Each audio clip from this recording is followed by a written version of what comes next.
Go. Yo, what's good, everybody? Welcome back to another episode of the Grizzlies Bias Podcast. Now, this is going to be a quick episode, probably like 15 minutes, because we didn't want to make a whole crazy podcast episode about this. I guess we have three things to talk about, little things, because when it came to NBA news yesterday, it was all Grizzlies, basically. Yep. I mean, I was watching. I mean, I'll be on. If you guys were on ESPN yesterday, there's a whole tab for us. Like you see men's basketball, then the next tab would be Grizzlies. It's kind of crazy. And none of this news was positive. None of it at all. It was all negative news. And I just woke up to the just a whole disaster class yesterday of Grizzlies news, and it's bad because the biggest one that we gotta talk about today is something that we basically had a whole discussion about last episode, which is Ja Morant and the decisions that he has made the past. He's made a lot of bad decisions in the past couple months, but I guess this goes on for about a year now. It comes out yesterday, or obviously I wasn't aware of it. I wake up in the morning and I see that there was an IG live that he had last night. What does he do in this IG live? It's like 3 a.m. maybe, something like that. I don't know if it's in Denver. I'm guessing it is. This is after we lost to Denver in a night game, and he's at a strip club with a bunch of like his friends or whatever, and he's showing a gun on IG live. It's crazy, man. It's really crazy. Brad, what was like your first reaction when you saw the video? First reaction, man. I was like, bro, we just talked about this, right? We just talked about this. We broke down the situations that already happened. Punching a 17-year-old 12 to 13 times. Come on, man. Mall security guard, and now we got, oh yeah, we're gonna go to the strip club after a loss and flash some guns off. Who knows? Yeah. Maybe it's not even licensed. I mean, that's a charge right there. But man, I was mad because it just doesn't make sense. I think it was licensed. So I don't think there's anything that Josh done, like everything that's came out, none of it can actually charge him with anything. Nothing. He didn't break any law. So that's so far. That's what it looks like so far. I don't think anything comes out, but more stuff comes out with this gun stuff. We'll obviously probably make something some little episode about it, but nothing's came out that shows that he's broken the law. But all of this is hurting his public image. It's hurting the Grizzlies' public image. It's disappointing the fan base, the city. It's embarrassing. It really is. And I wanted to bring this episode up just because I get it. We talked about it a lot, but I feel like through the last 24 hours, I've kind of seen how the situation transpired, and I basically wanted to give out our opinion. We want to give our opinions about what we hope to see from Ja, and then like how as a fan base should we, like how should we support this support him, or what do you feel like? Because I feel like for the last 24 hours there's been a lot of slandering on Ja's name, and I get the media is going to slander him and make fun of him. They've been doing it the whole year. Before any of this stuff came out, he's basically getting slandered because people just don't like the Grizzlies in general. But as a fan base, you got a lot of people in the fan base talking a lot of crazy stuff and saying a bunch of messed up stuff to Ja. Not good. And I get it. When I saw the news situation, I was pissed off. I was really mad because I was like, we just talked about this, and he's gonna go pull out some more bullshit that's gonna even make it worse. And this one led to a 2-game suspension. So it's good that the Grizzlies actually did something here and said, bro, we cannot have this. You got to stop. We're gonna start suspending you. So good to see that the Grizzlies actually did something, because it needed to. That's the front office. It's just at this point too much, and I don't know. I don't know what to do. Some good came out about that though. So I mean, he doesn't have any more socials now. I mean, hey, that's good at least. He did deactivate his socials, which you can look at as a step in the right direction, I guess. But he should just be off social in general. I mean, obviously, I feel like social media it's affected him to some of these decisions, because there's a lot of people saying he's fake tough and all that, and I feel like it's kind of fielded like, hey, I'm gonna show you that I'm not, which, like, bro, you don't have to prove nothing. You're literally like, just go out there and be an NBA player and make a living. But I think it might sound a little stupid, but I think that as a fan base, we kind of have to be, instead of slandering Ja for his decision, because don't get me wrong, everything that Ja's done these past months, there has to be actions for these consequences. That it's unacceptable, and I completely say that.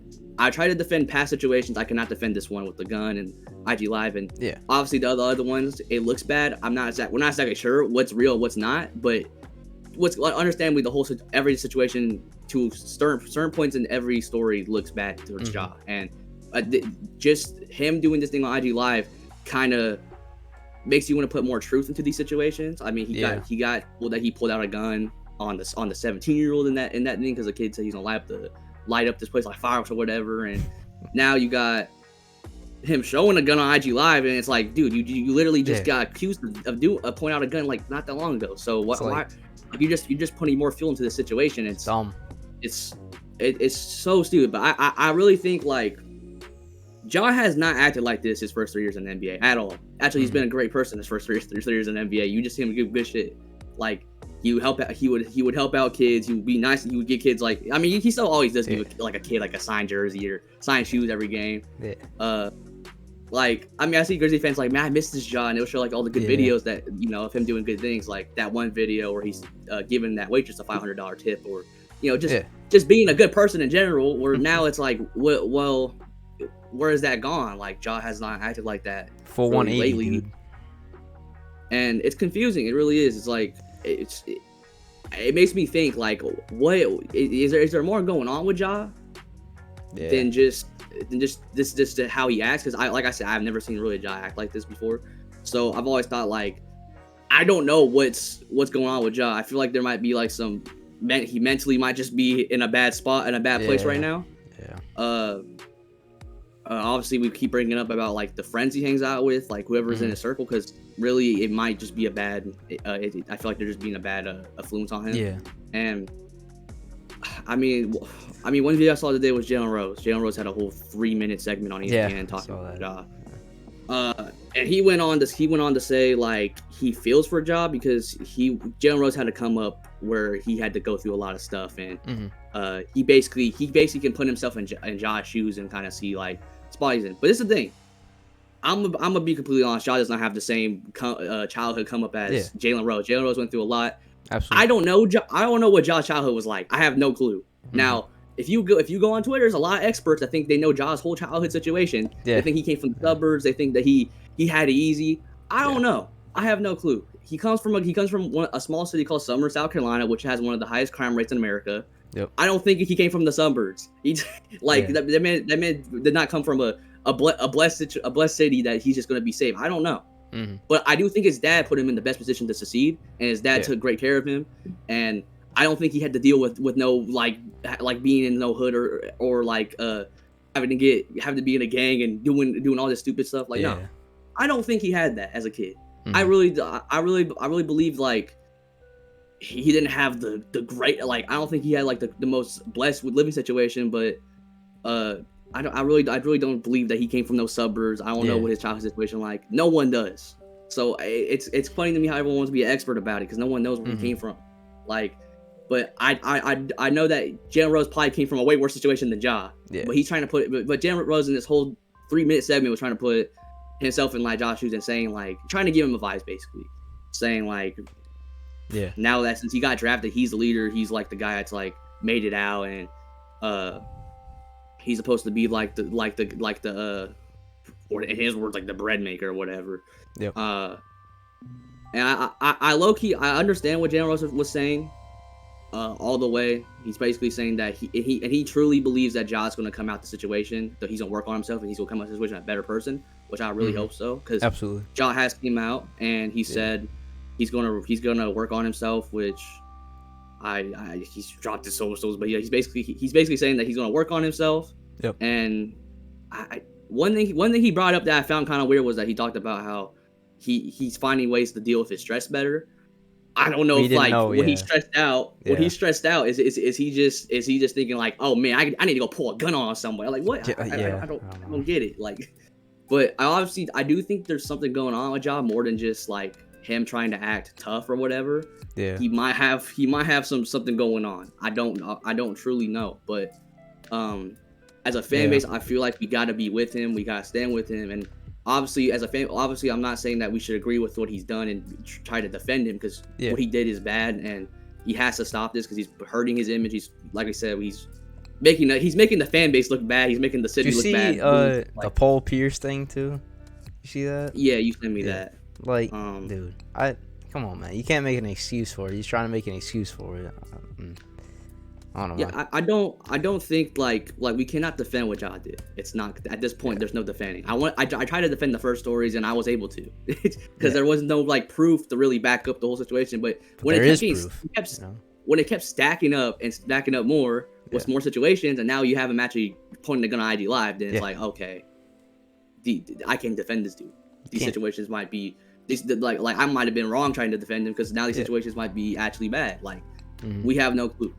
But I really hope Ja recovers. He comes back as just like Jalen Rose said, like a better person, and he's more locked in and not doing all this dumb stuff. Because you gotta understand, like we said, he has a kid.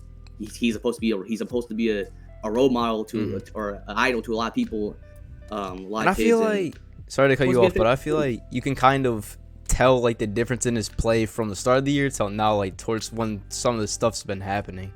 Like, it's not been as good. Still, it's been pretty good, but not as good as games that he's had, like, even, like, in early of last season, or early this season. Like, I don't feel like the type of play is, like, at the same level exactly. It might be around it, but I don't feel like it's exactly where it was to begin the season, if I'm being honest. And that could be some of this. Yeah, I mean, I like I said, Ja has to just, be smarter with his decisions. Just be like we said, just be a better person, because what you're doing right now is not all right. It's not good. It's not a good look. Like I said, it's good that this is going on now. He kind of is going to be able to learn from this whole situation and just basically get himself in a better position, because he's, like I said, he's only 23. And you don't want this happening farther down the road too. I mean, when you're even better than what you are right now, even though he's like an MVP candidate basically. Like, you can't like think of how much farther he'll be like in his career if this was to happen.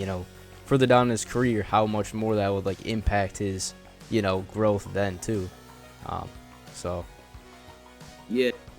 It's good that it's happening now, and he obviously it's really good that so far he hasn't broke any law or nothing like that, so he can't get in really bad legal trouble. He has to understand, you keep going down this road, you're gonna do something stupid, you're gonna get in legal trouble, you're gonna be locked up probably, and you're not gonna have an NBA spot. You're gonna go from an NBA superstar to out of the league, and that would be one of the dumbest things I've ever seen in my life, especially coming from my favorite player and probably the best player and I've always said it, the best player that's ever been in Memphis Grizzlies franchise history. So, like, this is the most talented player we've ever had, and we cannot have him go down a dumb road like this. He has to be better, and I'm a support him and hope that he gets better. And we just gotta make sure he makes better decisions. And I like to say though, we brought it up a lot in our past podcast during the off season, probably also in our former podcast, the Grizz Den podcast. Like, we brought up that we as a team did not do a good job of bringing veteran presence into this locker room. We replaced our lost vets, which were Kyle Anderson. D'Anthony Melton's not really a vet, but he's a good locker room character. Absolutely. We lose on veteran presence, and our replacements for them was bringing in rookies. Like, this team actually needs some guys that have been around the league that have winning experience and they know what it takes. Like, they need this, and guys like that would also put Ja in place. Like, I think if we had some guys that would look at what Ja is doing, they would be like, okay. Like, after one situation, they'll be like, bro, you gotta chill out. You're wilding right now. Especially like some people that have like been in that life when they were growing up. You know what I mean? Like, around that type of lifestyle as they were growing up and getting away from that. As a younger adult and an adult as a person. I feel like that would definitely benefit as well, having somebody like that around. Like, I feel like if we had vets, they'll make sure Ja's like in check and that he's going to. That he makes better decisions and he doesn't go out and do a bunch of stupid stuff. Like, they would know, like, bro, you got to lock in for the team. Like, we're right now the second seed in the West somehow after all of this. After everything that's happened this season, we're somehow second seed. But It doesn't feel like it. I mean, it feels like a last we're- chance U season, honestly. Somewhere. Yeah, it feels like it does. Honestly. Ja's like it's on his last chance. Like I know. he's not like one of them players that just keep messing up. Yeah.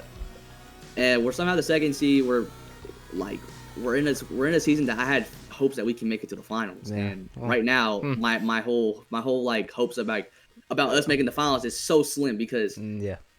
this team has so many issues. If not just from the team itself, but like we literally.